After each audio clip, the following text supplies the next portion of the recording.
sözleri, gözyaşlar döksün aynı gözleri, boyunlu ağlayan sözleri. Seni bulanım, kalalı bu kuşman, görmesem her gün olamam paşman. Seni bulanım, kalalı bu kuşman, görmesem her gün olamam paşman.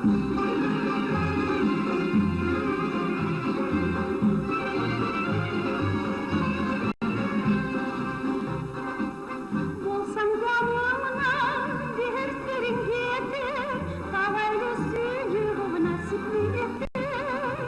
Bolsam yanımdan